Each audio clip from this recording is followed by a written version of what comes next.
Hello, hello, hello. It looks like we're back. Can you hear me?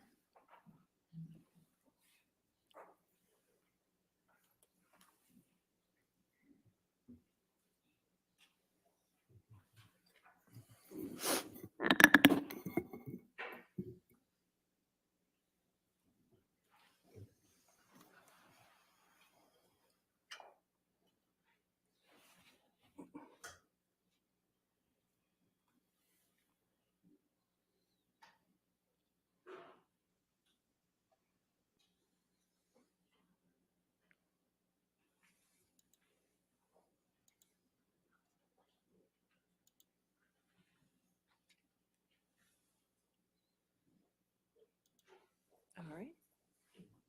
Okay. You can have a seat, sir. All right, your next question. Uh, Mr. Depp, I'd like to just briefly go through the security personnel that you just listed out before we took a break. Um, how long has Leonard Damien been with you?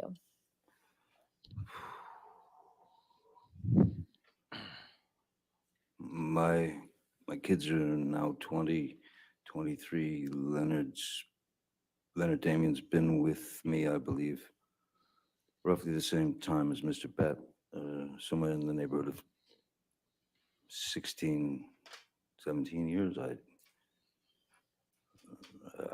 Yeah, I can't be precise, but they were very young. My children were very young when they joined the team, which was really after Pirates was released in 2003, the first. Now, you mentioned your children. What is Mr. Damien's role with respect to your children's security? Excuse me? You mentioned your children Yes. with respect to Leonard Damien. Is his role in connection with your children's security? Yes, very much so. Leonard, Leonard Damien and Sean Bet for quite a while were both sort of assigned, as it were, to my kids, taking them to school, picking them up from school if Vanessa and I were unable to do it, or even if we were there, we would drive with them to take the kids to school. And over the years, obviously, your children, my children have taken quite a shine to them, and they've become like another set of parents in a way. And how long has Travis McGivern been with you? Travis, I believe, a little bit less than that. I believe. I couldn't really speculate. It's a little less. Maybe it's 13 years, or I don't know.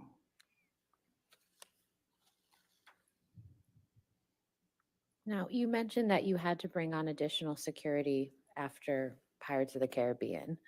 Yes. How has the fame associated with that franchise affected your personal relationships? Um, Again, I would never complain about the repercussions, let's say, or yeah, the repercussions of um, the success of that film. Um, but of course, as I said, there are sacrifices that one one has to make. Um, Sacrifices that you're not nearly ready for. Um, just simply when you check into when you go to a town or you go on a press tour or something and you're staying in a hotel, people stay in hotels all the time. I stay. I stay in the hotel. We've found that it's just a lot easier if I stay put in a hotel and not kind of, again, especially if it's with the kids or something, I don't want them to, I've never wanted them to see me as a novelty. I just wanted to be dad, you know. Now they're well aware of a lot, and they're well aware of pretty much everything. Um, but no, you know, when you get recognized wherever you go, um, the basic truth is it's pretty simple. Stop. People are generally kind and curious, and if they've grown up with you in their living room, from a television series or from various films that they've seen, um, there's nothing menacing about being recognized. Sometimes there can be. Sometimes people can go get weird, and but we've found that it's just it's better all around if I stay in my hotel room and don't go out to too many restaurants or anything, because it, it generally causes a bit of a hubbub.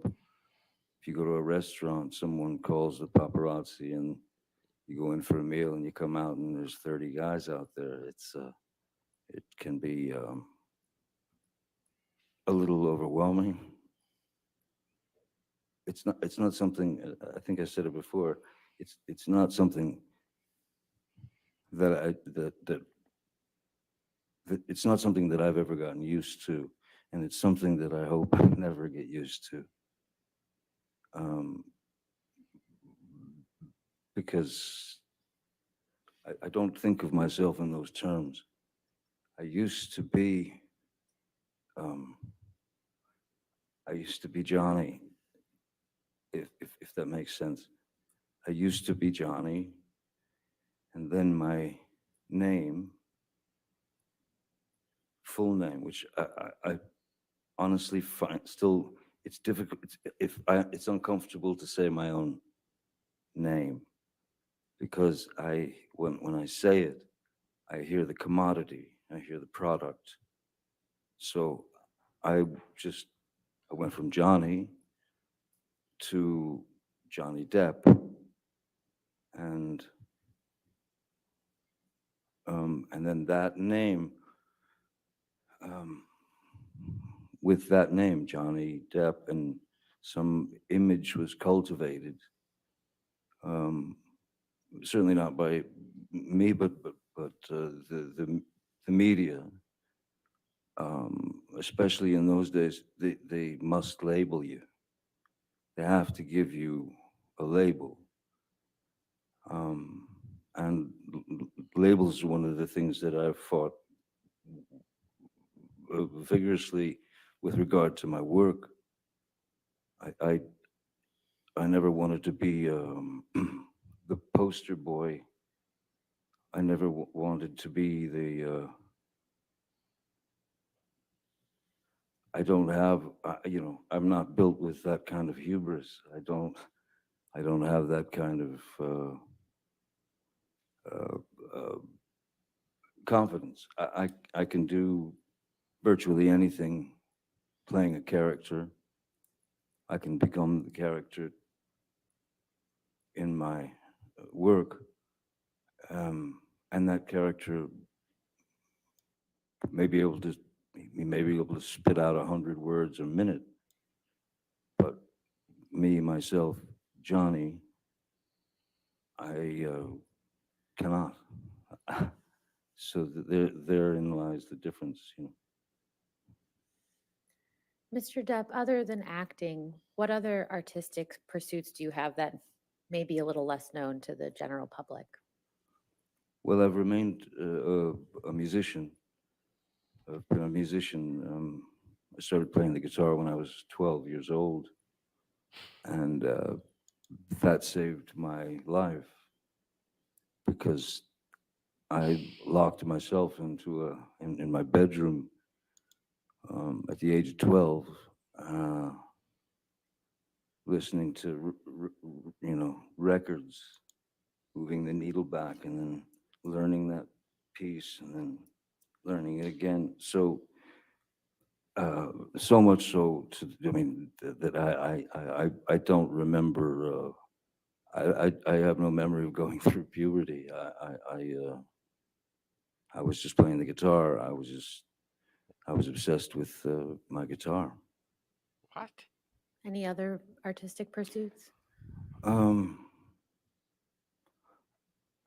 I Yeah, I mean, I've always drawn since I was very small, since I was very little, and always enjoyed drawing, and then began to paint, and so there started learning about painting and trying to it, I suppose different ways of expressing oneself, different ways to release um, the things that are living in your head, whether they be beautiful memories, whether they be horrific memories, whether they be um, Oh yeah. I have a um, I, I need to create. It's a need. It's a Of course I want to create as well, but I actually need to create because I need to summon whatever it is that I need to summon to whether that's within a film or a painting or a guitar note. Um, all of those things should come from a place an organic place, a place of truth. Um, because if they don't, well, then you're just lying, aren't you? Every bit of truth, Yeah. a person doesn't have to say anything on film. What's important is what's behind the eyes. And if they do say something, what's important is not necessarily the words that they say. It's very easy to say, I love you. But what brings it into the realm of truth is Objection. I can't what's take underneath it. it, what's not being said, the subtext, if you will. So, any artistic or creative venture, any film, anything that I do, that's where I'm coming from. That's my approach. Mr. Depp, you mentioned words, and I think the jury has already seen some words that you've written in text messages. Yes, Um, can you please tell the jury a little bit about how you write? certainly.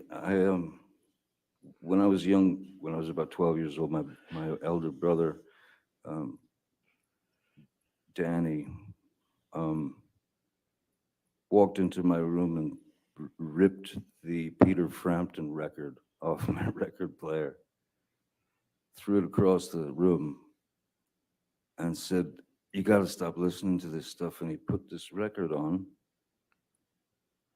and it started, and I'd never heard anything like it. It was called Astral Weeks by Van Morrison. So I'm a kid, 12 years old. So my brother had turned me on to Van Morrison, then he turned me on to soundtracks like Clockwork Orange or Last Tango in Paris. He turned me on to books by Jack Kerouac. He turned me on to books by Ginsberg, Philip K. Dick. I mean, Salinger. I mean, the whole James Joyce, the whole Hemingway, the whole thing. So, so I became very interested in vocabulary and the unique voices Thank you, of Bob. these writers. And then I started reading people like Tom Robbins and Hunter S. Thompson, and then ended up becoming very close friends with Hunter Thompson for the last 10, 12 years of his life. And Hunter's writing, of course, because of the amount I spent, of time I spent with him, it has influenced my writing greatly. Hunter was known for inventing a thing called gonzo journalism, which is it's Yeah, we the know what it author is. putting himself in the situation, um, uh, as opposed to writing it from the author's point of view. He writes it with him in it, and it, there are great embellishments, and embellishments are great sort of ways that he would twist things and express um, his feelings, and so he became a huge hero, of course, to me, and a great friend. I in my texts and in my emails, It's all or justification for that sometimes stuff, just even in my writing, which is not necessary and a you poor do choice by the you attorneys. take you take the subject and you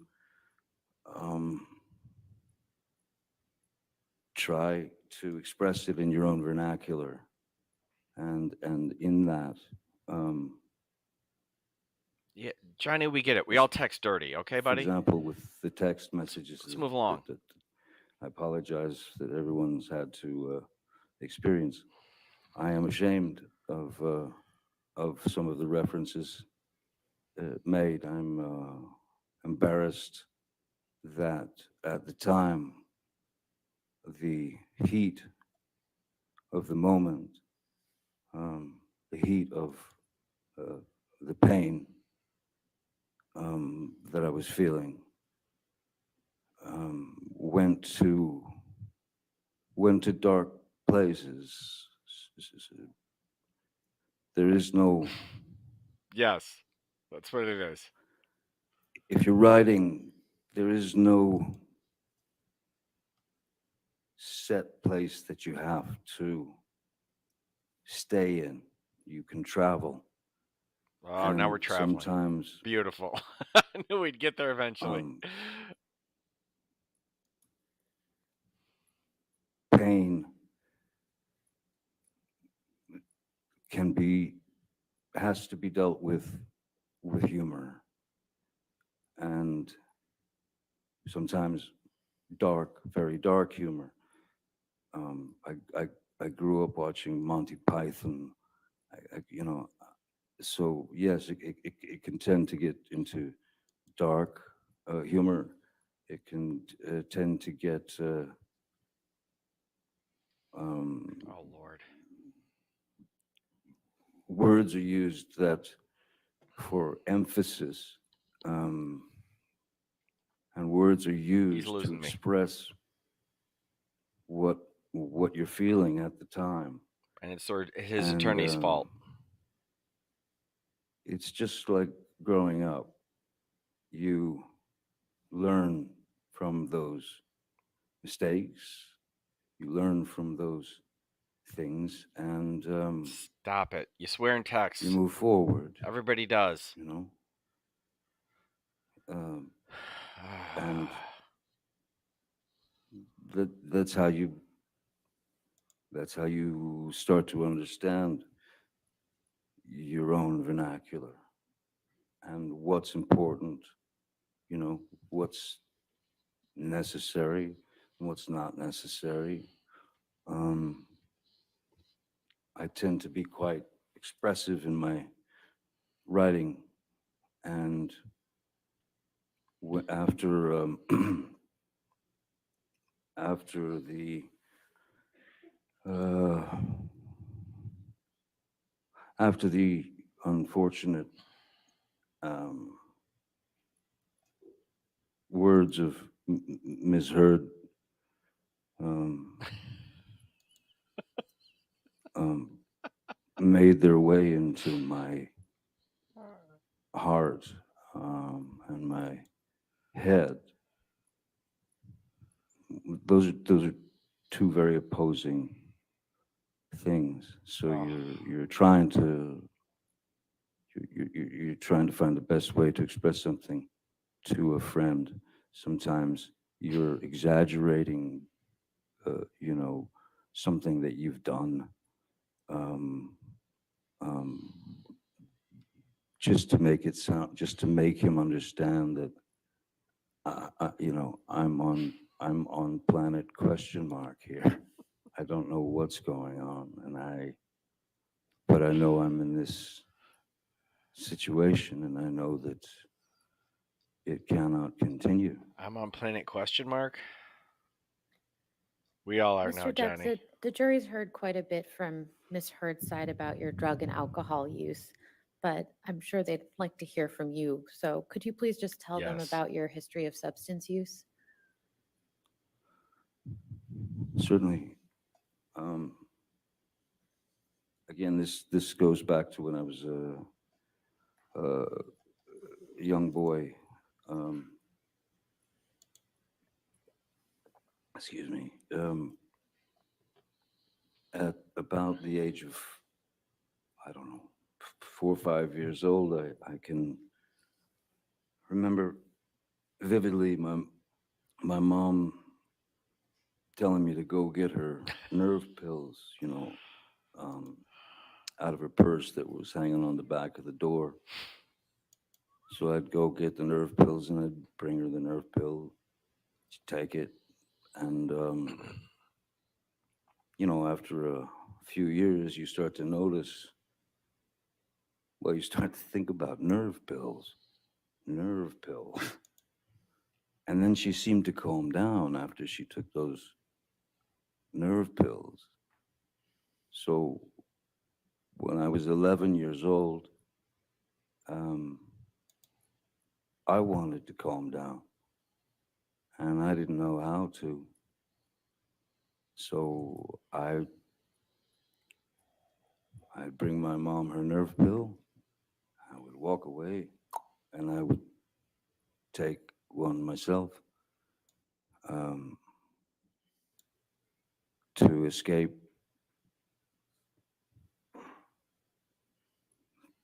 caring so much, feeling Oh, so much, to escape the the chaotic um, nature of what we were living through. Um, so that was the beginning when I realized that nerve pills calm the nerves. Pretty I'm young age to do that. I'm this close to going full mocking mode here. This can't close. say that I'm proud of admitting to that, but I have to say that I knew not what else to do. I knew nothing else that I could do. So as we were all growing up, there was Johnny, always you those swear kids who would say, "Let's drink party. and you party Let's like go everyone party. else in the I world. want to party." Stop trying to I've explain. never used the word party in my life. I've never taken any substance for a party. I have taken these substances over the years, on and off, um, to numb myself of of uh, of the ghosts, the wraiths that were still with me, and from my youth. So it, I needed, yeah, there, everything. It was essentially, it was just self-medication. Um, one of those get me out of here moments, and where you want to escape from is your own brain, your own head. How often have you used substances throughout your life? Having started with my mother's nerve pills at 11, of course, that's around the age that you're introduced to marijuana. You're introduced to, and also depending on where you're living and who you're associating with and who's around the neighborhood. Um, I No, I wasn't shy to uh, try a substance for to see if the effect of it would maybe even take a bit more of the edge off. So I started at 11, and I mean, I even mentioned this in an Going strong ever interview in since. TV Guide, if anyone remembers TV Guide, Sorry. in 1989, where I was asked by the journalist why Agreed. I This is a believe that disaster for his case. kids who were watching the show 21 Jump Street about police officers in school undercover cops, but as students. I was asked why these kids or whoever should believe me or trust me or listen to me, and I said, look, I could because I've experienced it, and I can tell them that there is no future in it, that there's nothing but a kind of a postponing of the inevitable. That one day you're going to have to face those feelings. One day you will meet those, let's call them demons from your youth. Um, so I was straight up, open and honest at that time in a very, I mean, TV Guide was it was right at the register when you checked out at the grocery store. It was like the most popular thing, and it was a very straight magazine, little magazine. But I told them I'd pretty much done all the drugs that I was aware of by the time I was 15 years old, um, and which was true. Um, Now, that doesn't mean to say that I continued into that, forest of possibilities Yeah, with but you did. regard to substances. I wasn't um, dropping acid every 5 minutes. I wasn't. There were many years that I didn't touch a substance and no drugs. There were many years that I I'm not buying it. didn't have a drink. So it's No. as I said, it's never been for the sort of party effect. It's been for trying to numb the things inside that have No. that can plague someone's Mm, no. who's experienced trauma. No one's buying this. But No one. the characterization of the characterization of my substance, quote unquote, substance abuse that's been delivered by Ms. Heard is uh, is grossly embellished, and I'm sorry to say, but a lot of it is just plainly false. I think that it was easy. It was an easy. I think it was an easy target for her. His to attorney on hit, direct because once examination. you've trusted somebody for a certain amount of years and you've told them all the secrets of your life, that information then, of course, can be used against you, especially if it's taken to a point that is teetering on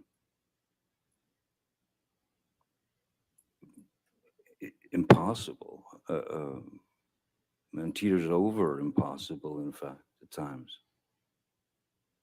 It's so I am not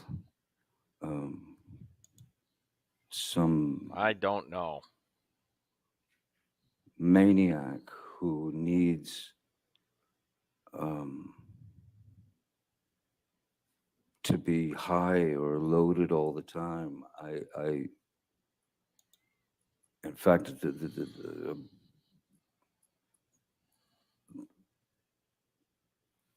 in Australia, from before Australia and in Australia, I had been off of alcohol for, I believe it was about 18 months. Mr. Depp, you've mentioned some periods of sobriety throughout your life. How many would you estimate you've had? Quite a number. On various films, you see.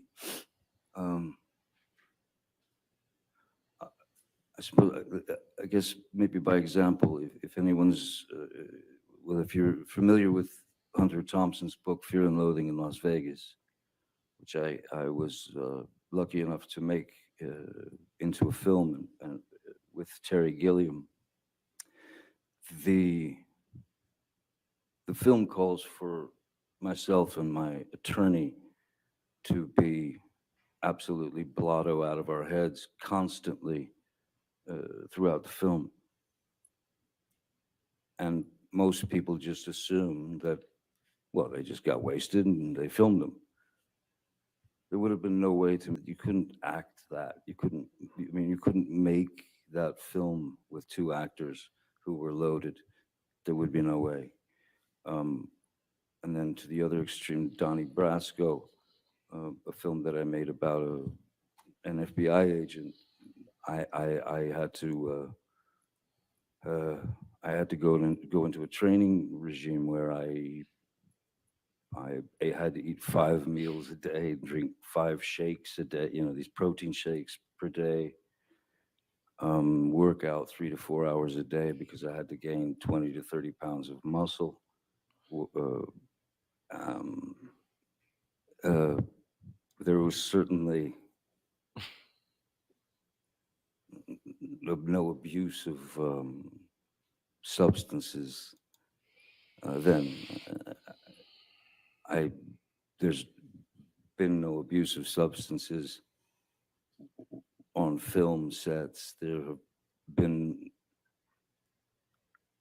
there's been no there's been no moments I would, but I don't have any. where I would have been considered out of control. Never. In fact, it's not been mentioned. I'm sure they don't want to mention it, but I Oh, please. remember that because when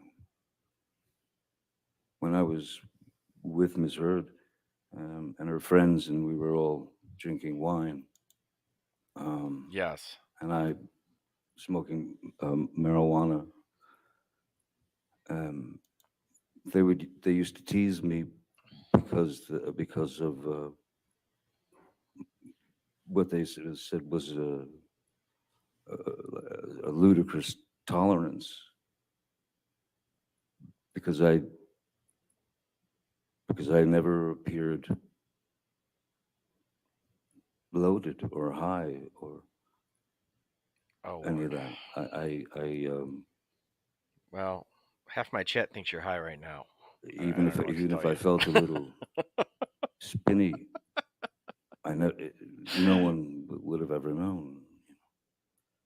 This is Mr. Depp, is there any substance that you've ever been addicted to? not good.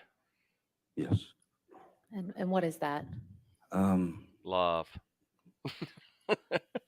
Roxycodone or Roxycontin, which is it's an opiate. It's Opioids, yes. I And think there's no I think R. I don't know what he's doing. oxycodone has the opiate and then some pain like paracetamol or something, and then the Roxys are just the opiate, as far as I remember. And when I was working on Pirates 4, and there was a scene in which I had to grab this large gold and red, stately gilt chair, pick it up and throw it, chuck it out this big giant window. And so I did it, and as I swung around to throw the chair out the window, I felt this immediate electricity from the bottom of my spine down my left leg, and it was like an electricity that burned. So I had obviously it was sciatica, so I had obviously pinched something, done something. So I saw a chiropractor or a kine or whatever. I saw chiropractors and to no avail.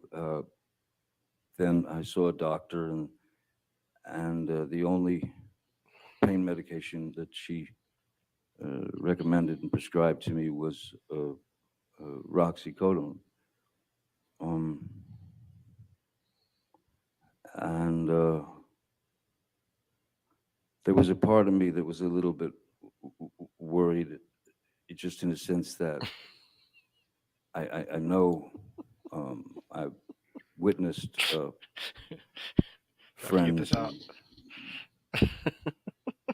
people over the years who've had problems with heroin, and I didn't want to get bit by that snake, and I started taking the Roxys, and I was bit by the snake, and then before you know it, that monkey is on your back to stay. We're gonna have to mix our And metaphors. it's not like you take those pills to get high. Yeah, it is. You take them to once the addiction has grabbed hold of you. You're not taking those pills to get high. You're taking those pills to get well, or to get better. Because if you're without the pill, your body will start to go into various you'll withdrawals, and so I was on the Roxy's for a number of years, 4 or 5 years, I think, maybe more. I don't know, but um, the key was that I if you take two, you will be what they call on the knot. You will be that. You will just drop into sleep. Um, uh, so um, yes, I didn't like being dependent on these pills. I didn't like being dependent on on a drug that would you take only so you wouldn't get withdrawals. That's what it becomes. It's like a junkie. The, the reason why so many, well, now there's a huge fentanyl problem, but the reason why junkies generally, why they end up overdosing is because they're looking for the first high again. And you don't get that. You don't get your first high again. So what do? You up the stakes and you put more, you take more. And that's what makes that's what makes things go dark for them, because they overestimated the amount that their body could tolerate, and they go blue and they die. So yeah, didn't want that. Mr. Depp, do you have an estimate as to what year you started taking the opiates that you just described? When 2000, or excuse me, it was Pirates. Bless you. 4, I believe. Pirates 4. No, it was Pirates 4. Rob Marshall directed it. I don't know what year that was. Maybe. I actually don't. I have no idea what year that was. Was it before you were in a relationship with Miss Heard? Yes. I believe so. And you didn't and you detoxed from those That's embarrassing. opiates during your relationship with Miss Heard. Is that right? Yes. Yeah, so of course, yes. So they must have, yeah, they did come around prior to my meeting Miss Heard. After you detoxed from the opiates, have you ever taken any opiates ever again? No, I can't. That's no. Once you've been bit, you'll be bit again. So no, with any, I mean, even with my finger, I think that it was like Motrin 800, but no opiates. No, I have not taken an opiate since, and I won't unless I plan on going through the hell of the pure horror of detoxing, of coming off those drugs. No. Mr. Depp, I'd like to now turn to your relationship with Miss Heard. Can you please tell the jury how you met Miss Heard? Mm-hmm. 2000, in around 2008, Hunter Thompson and I were going through some of his manuscripts of his books that have been published, and then I found this manuscript in one of his boxes, and it was called The Rum Diary. And I had heard about it, and I knew it was what they called his long lost novel. In fact, the only novel he ever wrote. Um, and I showed it to him, and Hunter was shocked. Oh my God, that's where it is, you know. And so he said, "Read me some." So I started reading this to him, and he said, "This is a movie, you know. We must produce this together." And you know, he got all excited about the idea of doing that. So we went right into it, and we started to set up meetings to get to get money, financing to develop the project, and we finally ended up getting the money to develop the project and to make the film.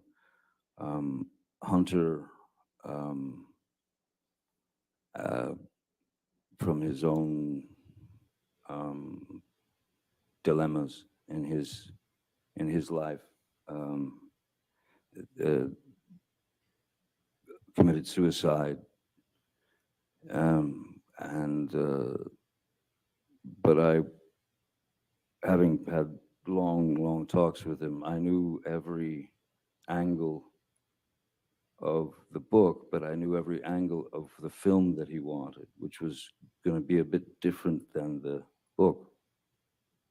And Bruce Robinson, who was a great writer director, directed a film called With Nail and I and How to Get Ahead in Advertising, was the one director that Hunter and I talked about. And so I went to Bruce, who was a friend of mine, and I ripped him out of retirement because he never wanted to direct another film again.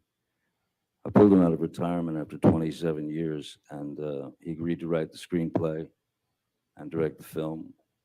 And we proceeded. During the auditioning process, um, Bruce was before that. Hunter had very specific ideas of what these characters should be. Yeah, the question is, Um, where'd you meet your wife? I think. Bruce had been auditioning girls or women for the role of Chenault in the film, and there were this sort of the starlets that were up and coming, and or there were some that were well known and things of that nature. But you know, one of the things that Hunter was very against was stunt casting. That is to say, put a bunch of very famous people in a movie and we'll let them go, and then hope for the money in the end. So Bruce had asked me. He said he had been auditioning uh, this one particular actress named Amber Heard. Um, he said that he'd auditioned her 5 times, and he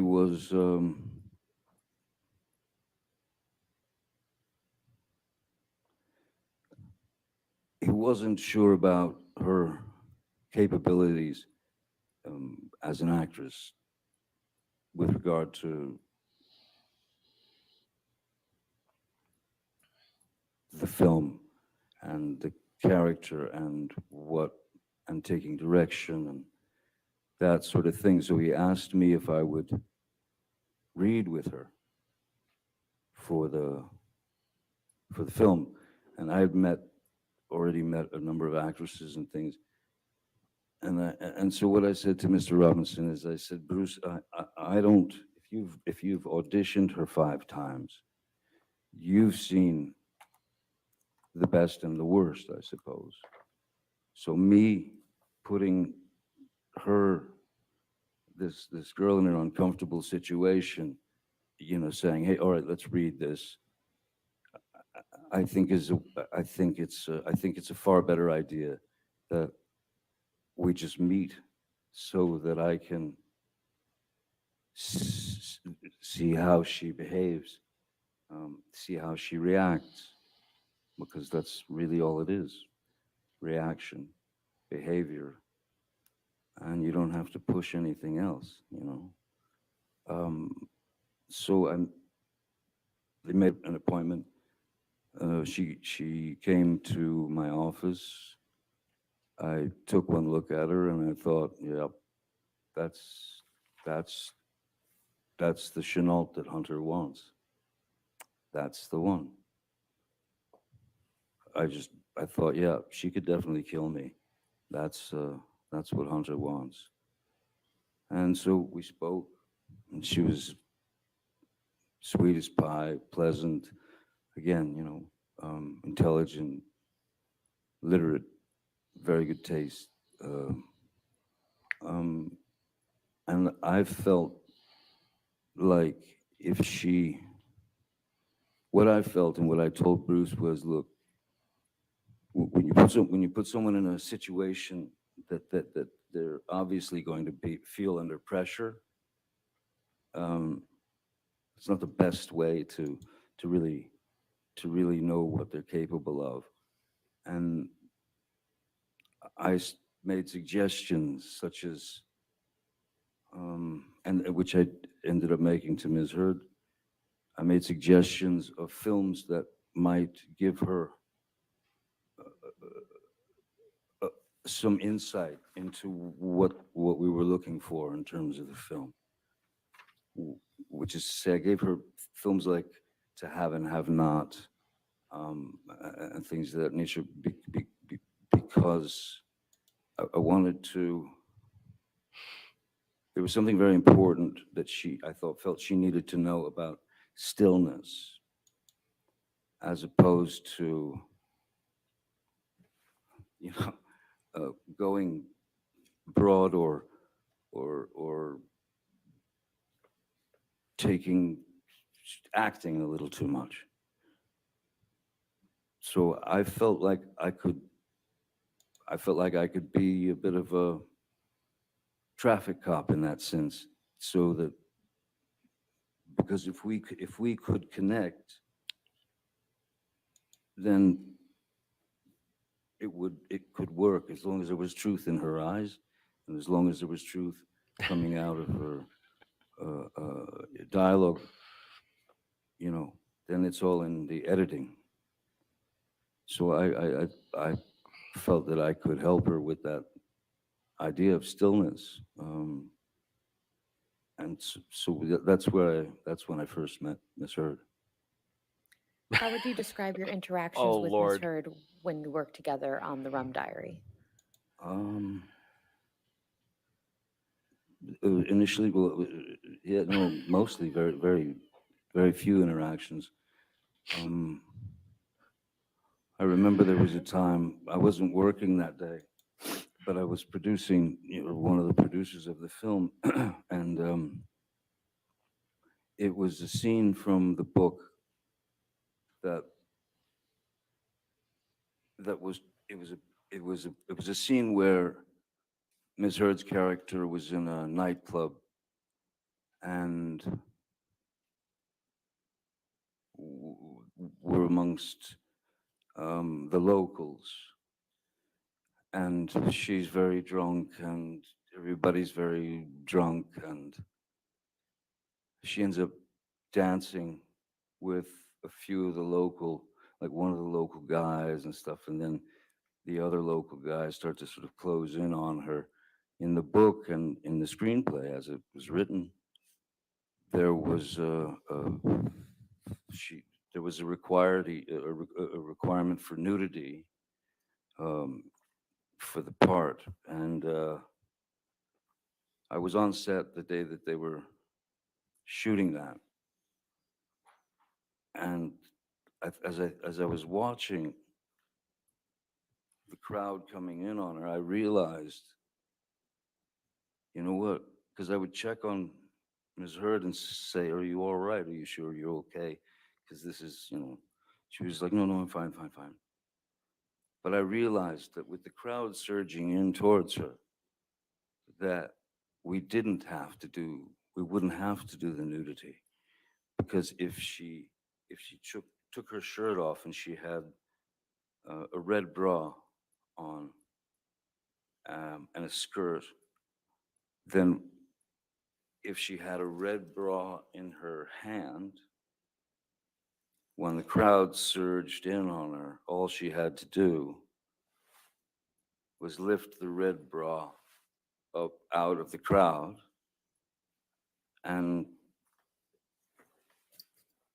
there's no nudity, but it's certainly implied, because then the character disappears for a few days, um, and she's quite a wreck when she comes back because bad things have happened to her.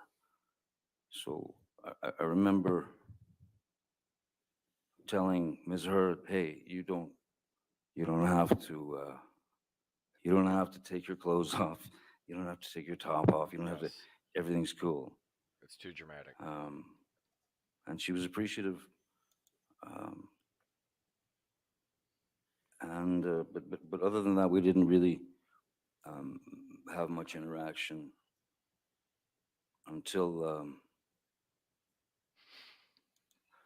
there was a scene where I'm taking a shower, and then she comes into the room and she opens the shower, and we kiss. And that moment was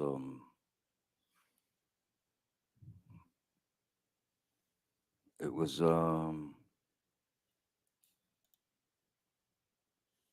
yeah, it felt like something. Um,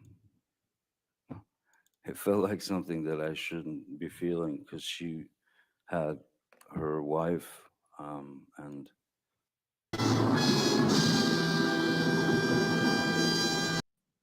Vanessa Sorry, I'm and sorry. kitties and um, I couldn't help myself. yeah.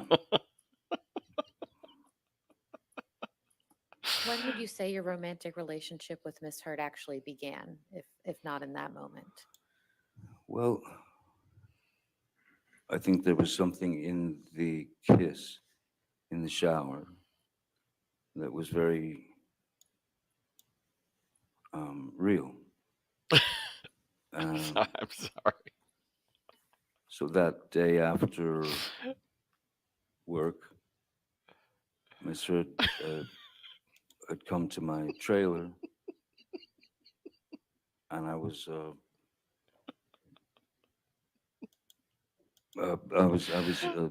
just sitting there listening to actually old blues stuff, and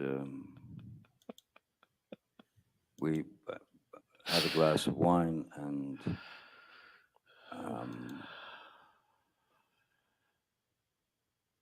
and and we kissed. Um,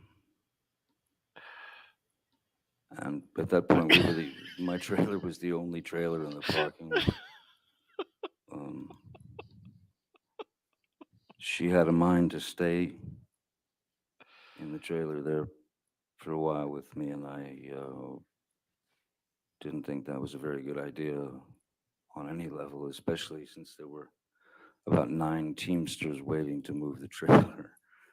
Um, and then that was that Oh Lord. until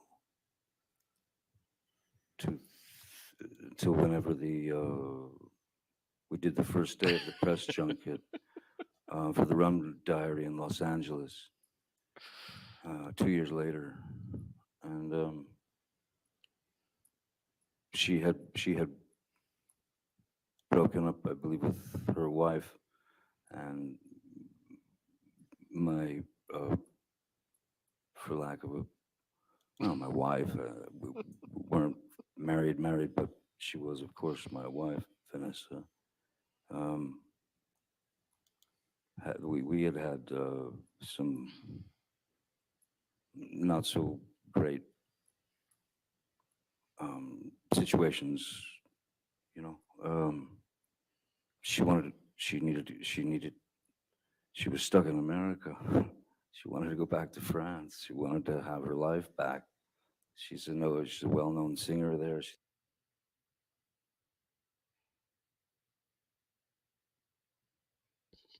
I don't know what just happened. Can you guys hear me?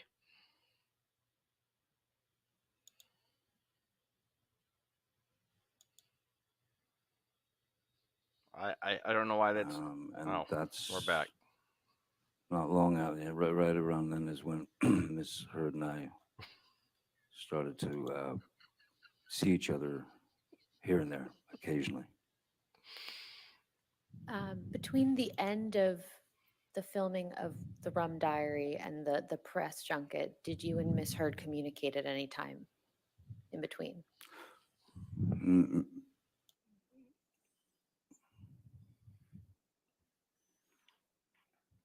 I don't remember. I remember that there was a white dress that she really was infatuated with, that she really loved this dress that she wore in the film.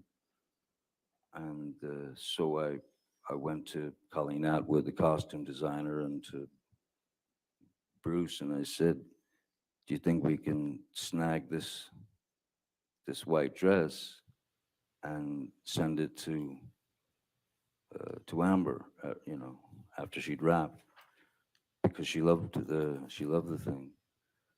Um,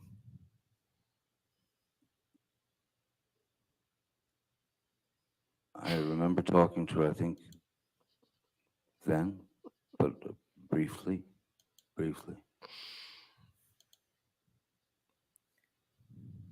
What did you like about Miss Heard when you first started your romantic relationship? She seemed to be she seemed to be the um, she seemed to be the perfect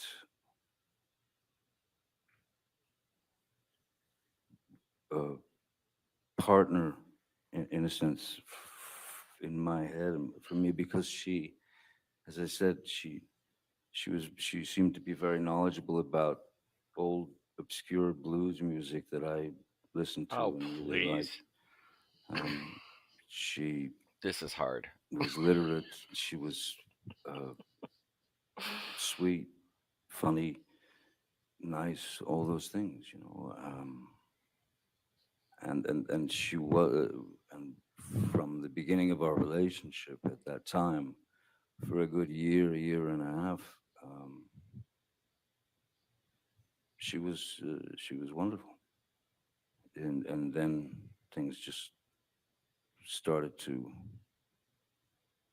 uh, change, or things started to reveal themselves. That's, I think, is a better way to put it. You mentioned earlier in your testimony that Miss Heard would take off your boots when you would get home from work. What other types of behaviors did you observe in Miss Heard early in the relationship? Oh yeah. Um, She didn't care. She never cared. She wanted to get famous in the little end. things that you would kind of, that it would just, you'd question in the back of your mind, if uh, if she wanted to go to bed, I'd say, "Oh, well, I can't sleep, right now." And rather than go and just lay in a bed and stare at the ceiling, I would say, I'll just watch. I'll be out here watching TV or hanging out," and that was just not acceptable. Just not acceptable. It would stir up some rather unusual um, reactions from her. I didn't understand why I, as a 50-some-year-old man, was not allowed to go to sleep when I wanted to, as opposed to when she wanted to. It started out with little things like that, Oh, that's a big thing. and again, they just they That's a eventually, deal they breaker just, right there. I suppose, like anything, if they're allowed to continue, then they are allowed to grow. They're allowed to blossom. into whatever they're going to become. What were you and Miss Heard's nicknames for each other? Um, I called her Slim. Why is that? I called her Slim because of the film that I had given her to watch, like about, in terms of stillness, was Lauren Bacall and Humphrey Bogart. And I called her Slim and she called me Steve, which was Lauren Bacall's and Humphrey Bogart's nicknames for each other in the film. That was their names in the film. And it wasn't lost on me the fact that there was an age difference, and that my God, when when Humphrey Bogart and Lauren Bacall, that's when they met on that film. He was 45 years old and she was 19, and they stayed together until Bogart passed away. So yeah, there was a kind of a joke, not joke, but just uh, yeah. Well played. I acknowledge the fact that I was the old craggy bogey and she was this um, um, Oh, stop it. beautiful um, creature, just this stunning creature. this th- this is When this is did hurting you me. first meet Miss Heard's parents? You're about to see the dark side of Law Talk I with Mike that you've first never met seen Miss before. Heard's parents when And I'm stone cold they sober. had come out to Los Angeles, I believe, and yeah, and I feel like that I met them. I think they came to my place, to my studio, and they were two completely opposite end of the spectrum people. Paige um, was He's got that finish, doesn't he? she was an angel. She was an angel, and Maybe I we should do loved her very t-shirts. much. I loved her instantly, I survived Dep's and we had a very testimony. good relationship. Her father, David, was the opposite end of that. He was this outrageous kind of, Stop it, Grigsy. almost like a cartoon cowboy, And he was the initial thought. I mean, my initial kind of definition Yes. for David would have been rascally, like a rascal.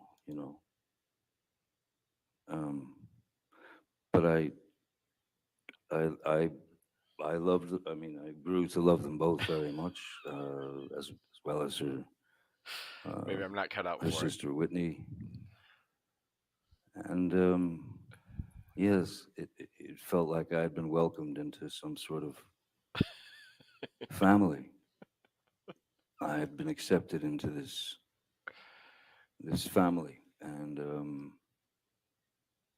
those relationships stayed solid until just a bit after we'd separated.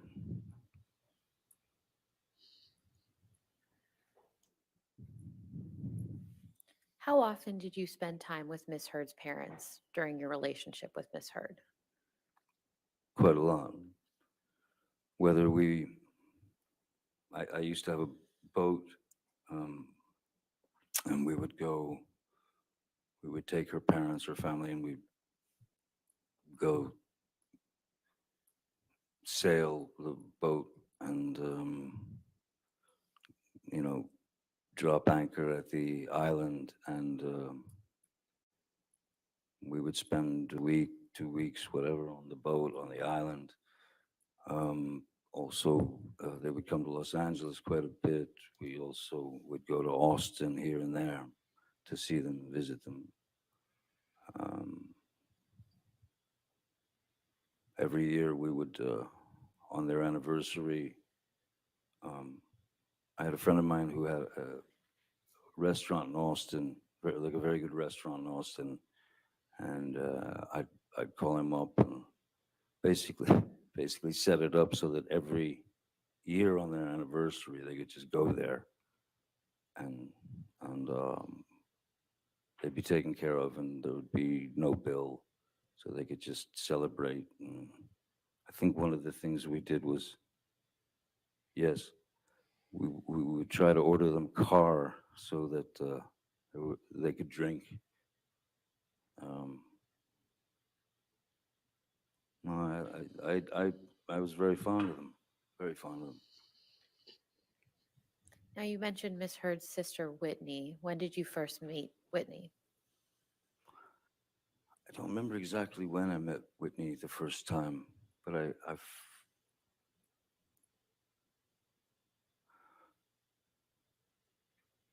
but I felt when I first met Whitney, there was something in there was something in what I saw of Whitney that was less, much less confident than Amber. Um, Much more um, revealing of insecurities. Um, uh, Objection, Your Honor, just foundation. What he All right. saw in Whitney. I think you can answer the Oh, a question. foundation objection? This whole You wanna thing ask is the question again? objectionable, top to bottom. All of it. We can move on. Okay, that's fine. Oh, Lord. Um, Now you pipe how would up. you describe your relationship with Whitney? Who's Whitney? I don't know.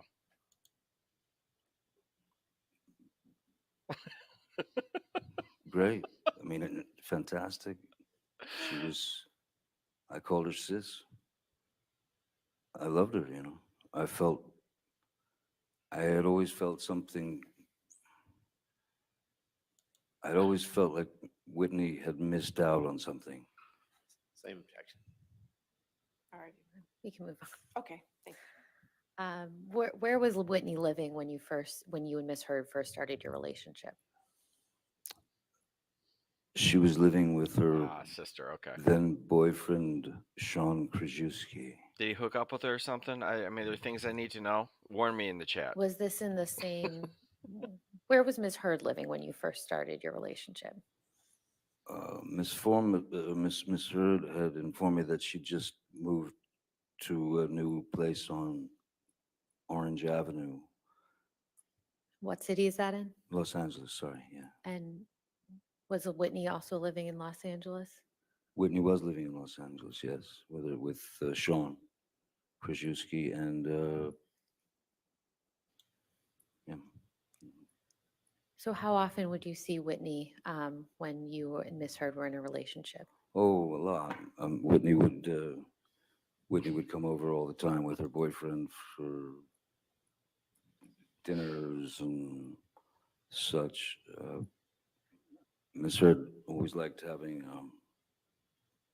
people over, you know, for dinner parties and social kind of events at her place.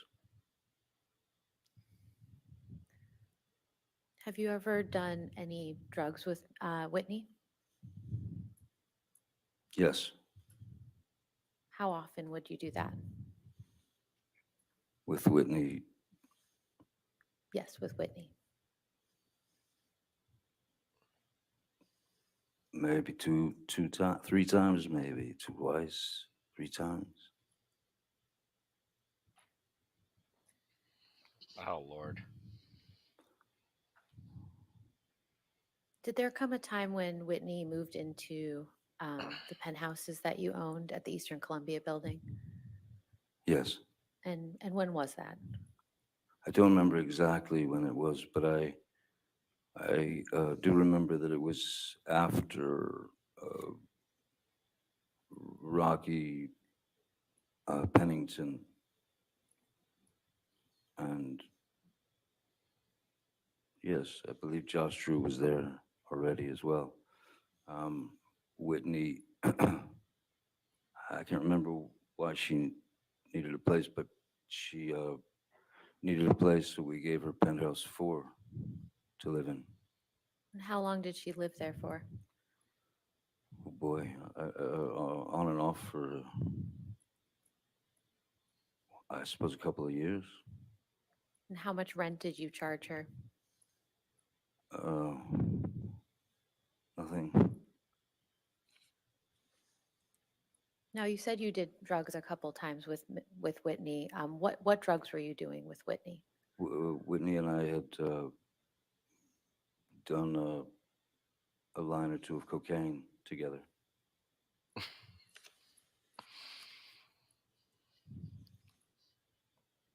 When did you start getting introduced to Miss Heard's friends after you started your relationship with her?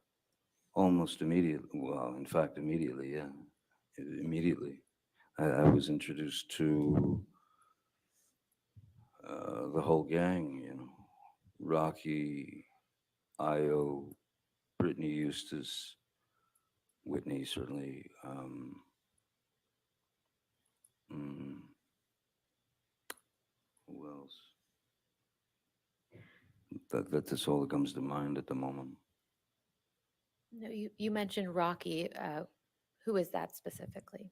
Raquel Pennington was Miss Heard's good friend from youth, I suppose. And I think you mentioned Brittany Eustace as well. Who was that? Um, Brittany Eustace was just one of the gals, you know. She was one of the gals, and she was quite bubbly and funny and um, real sweet girl, southern girl. I haven't seen her in. I think that something went sideways between Brittany Eustace and the girls because she suddenly just disappeared from the group. And when was that? Probably we were probably a year and a half or maybe two, no, 2 years into the relationship, 3 years maybe. And I believe you mentioned someone named Io. Who is that? I till it right. It was a friend of Ms. Heard's from New York City who was uh, who had identified as a she was born a female, if that's the right terminology these days. Born a female, but she was she had chosen um, she at a very young age she had decided that she was a male and she identified as a male. Um, and Io seemed to be again. She was she was very intelligent, very literate, um, kind of a go get 'em kind of activist type, and she was writing a book. I remember she was writing a book. Io, or he was writing a book, rather, and I had a house on one of my on Sweetser. One of the houses there was empty, and it was in fact a house that I'd set up to write in. And when she had no place uh, to stay or go, whatever, I called her over and I showed her the house, you know, where the desk was and all the things. And so I said, write your book, you know, write your book here. So she did. Did Io end up living in that house or just working there? No, Io ended up, no, she ended up living in the house for somewhere in the neighborhood of a year, I guess. Somewhere about a year. And how much rent did you charge to IO? Nothing. And did there also come a time when Rocky moved into the penthouses at the Eastern Columbia building? Rocky moved into penthouse 2. And do you recall when that was? Oh no, penthouse 1. Sorry, penthouse 1.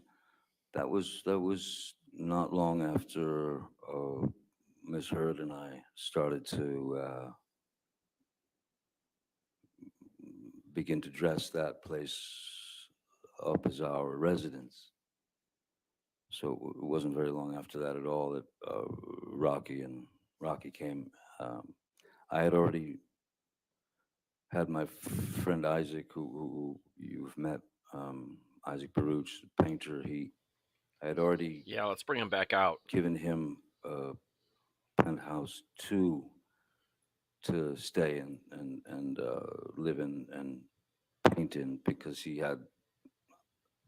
just come back from Florida and his mom had passed away and I think he had about $3 in his pocket. So I gave him the penthouse and asked him if he had enough paint, and so he lived there. Why did Rocky move into the penthouses? Objection, foundation, Mm, I'll overrule foundation. and hearsay. The question potentially calls for Well, hearsay. I'll overrule that for the moment. Go ahead. Mm-hmm. Go ahead, Mr. Depp. um, why did, sorry, what was it again? Why did Rocky end up moving into the penthouses? Well, she ended up moving into the penthouses.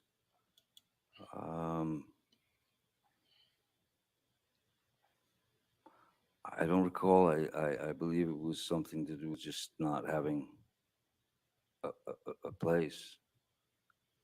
And Amber had asked if I would be okay with, Rocky moving in. And I said, of course. The penthouse is empty. I wasn't I wasn't going to be renting them out necessarily anyway. They were for friends to come and stay. Penthouse 4, in fact, was initially planned out for my sister Christy to have an escape from her 3,000 grandchildren and the amount of workload that she had taken on at the company.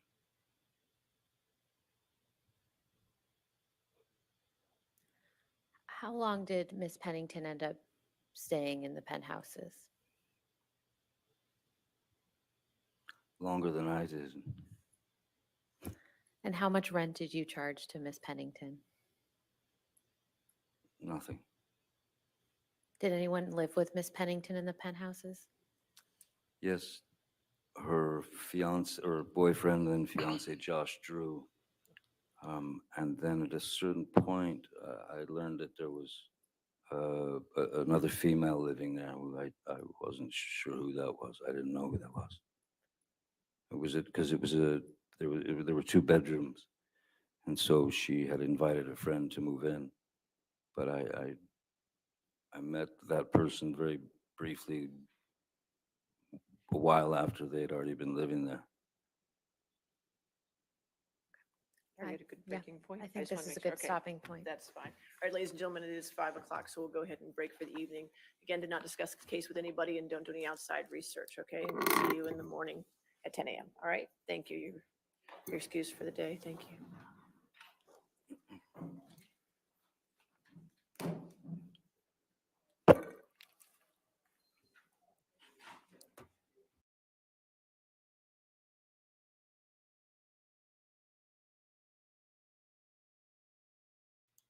There you go. There you have it. I have my mic on.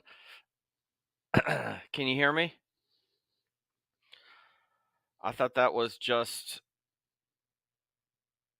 awful. For what they were trying to do in that case. I feel bad. I think he came across as insincere, obnoxious, condescending. Explaining simple things to doing the whole hippie professor vibe. It, I just don't think it'll play well with any jury, and all of it unnecessary.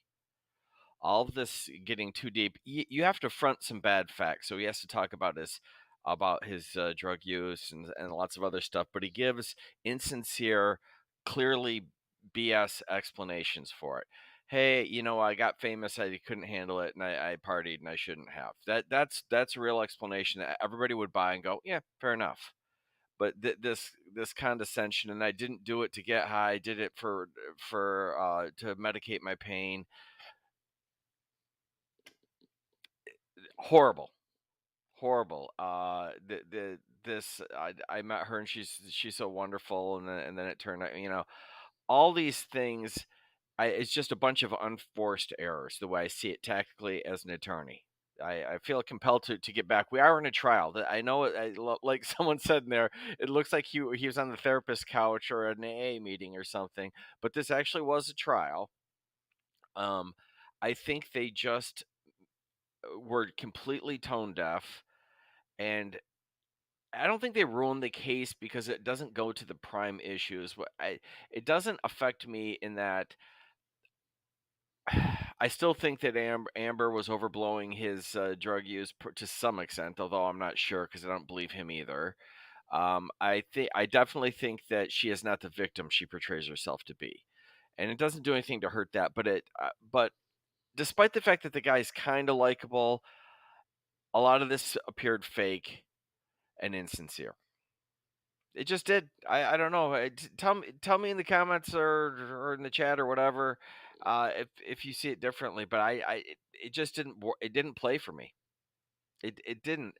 It doesn't make me hate him, but it makes me think. Here's a guy who it looked insincere. It looked like he was acting, which is bad acting, by the way. It looked like he was trying really hard, and this whole I need to create and all the I mean every sort of trite artist trope you can come up with. He dropped it in there. I mean, it was hard to take. It was hard to take. And I've been watching this whole trial feeling sorry for him because I do think that she was nasty to him. That's what I really believe. But but after him like explain his artistic impulse and whatnot, I wanted to smack him. All right, I might be taken off YouTube now. I don't know. I couldn't help myself. It made me crazy. It's a guy that I'm trying to like, and he made it really really difficult here. I think they can pick it up and go forward, and maybe get past it. But and ultimately I think it was his attorneys being starstruck and listening to their client instead of knowing what they know. Keep it shorter, get to the point, and be more honest than that. He thought I'm gonna do this. I'm gonna do this, TED talk with every question, and everyone will be so enamored with my awesomeness it'll work. This was not good. The jury did not like it. I assure you. I assure you. This was not a good day. It was not a complete loser for the whole case, but it was a lost opportunity on one hand and an unforced error on the other. That's my take on this. Thank you all for hanging out. I really might make the I survived the Johnny Depp testimony T-shirt, but there might be more tomorrow. I don't know. I don't know. I got a bunch of stuff going on. I don't know if I'll do it. I might. I don't know. I'll have to figure out. Thank you guys.